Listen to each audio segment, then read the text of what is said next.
लक्ष्मी का अपने घर में पूरा दबदबा था। हिटलर की तरह वो सारा काम अपने पति और बेटे से करवाती। धीरे धीरे उसके पति की तबीयत खराब रहने लगी। सुनो जी, अब आप बुजुर्ग हो गए हो, काम में भी अब हाथ आपके फुर्ती से नहीं चलते। अरे भाग्यवान, भगवान से डर, तुझसे मैंने शादी अपने इकलौते बेटे के अच्छे पालन पोषण के लिए की थी, लेकिन तूने तो उसका बेड़ा गर्क कर दिया। मैंने क्या किया? पढ़ाया लिखाया, अब नौकरी नहीं लग रही तो मैं कैसे जिम्मेदार हो गई?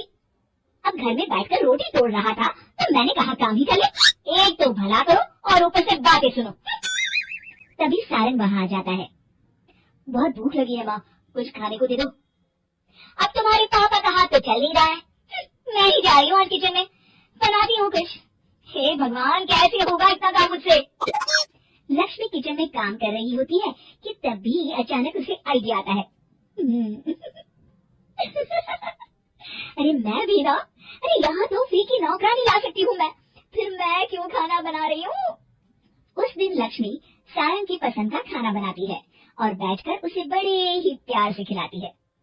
खा ले बेटा, खा ले, पेट भर के खा ले।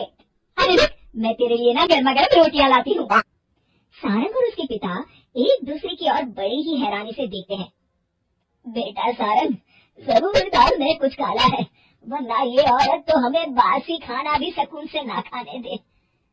सुनील की बात लक्ष्मी सुन लेती है और जोर जोर से चिल्लाने लगती है। अरे हाँ हाँ, भलाई का तो जमाना ही नहीं रहा, एक तो आग में खुद को जलाकर तुम लोगों के लिए खाना बना रही हूँ और ऊपर से तुम्हें दाल काली लग रही है।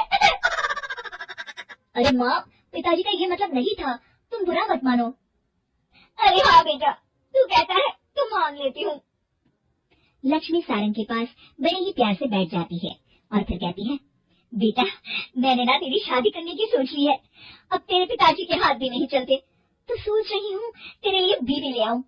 अब पता नहीं ना मैं भी कब मर जाऊं। अब ऐसे भाग्य भी कहाँ है हमारे। क्या कहा? अरे हाँ हाँ, तुम तो चाहते ही हो कि मैं मर जाऊं, लेकिन मैं अपनी प्यारी बहू का चेहरा देखे बिना नहीं मरूंगी। हाँ माँ, शादी तो मैं कर लूं, लेकिन मैं नौकरी नहीं करता, फिर कोई क्यों देगा मुझे अपनी बेटी? अरे क्यों नहीं देगा बेटी, इतना बड़ा घर खेल खलियान है, किस चीज की कमी है हमारे पास? जो आएगी राज करेगी राज। हम तो ना कर पाए राज, ये बोलो कि एक और नौकर तुम्हारे पास आ जाएगा। मैं कहती हूँ चुप हो जाओ। अरे खुद से घर का खाना बनाएगी तो क्या नौकरानी हो जाएगी? अब तुमसे तो किचन का काम होता नहीं, तो कोई तो करेगा ना। ठीक है माँ, तुम जैसा सही समझो बस। अब मेरी एक शर्त है, लड़की जो भी हो वो दिखने में कैसी भी हो या कहीं की भी हो, बस पढ़ी लिखी होनी चाहिए। अरे हाँ हाँ, ला देंगे पढ़ी लिखी बेटा, मैंने कौन सा काम करवाना है उससे। हाँ। और फिर एक दिन पास के गांव की ही रति से सारंग की शादी हो जाती है। रति दिखने में बहुत ही सुंदर थी, साथ ही साथ काफी पढ़ी लिखी थी। रति को लक्ष्मी के सौतेले होने की बात पता नहीं थी। शुरू शुरू में जब रति ने सारंग को घर का काम करते देखा तो हैरान रह गई। अरे ये तो अच्छी बात है कि आप घर का काम करते हैं, लेकिन मैं तो घर में ही हूँ ना, आप क्यों कर रहे हैं जी? जाइए आप नौकरी के लिए अप्लाई कीजिए ना। तभी लक्ष्मी वहां आ जाती है।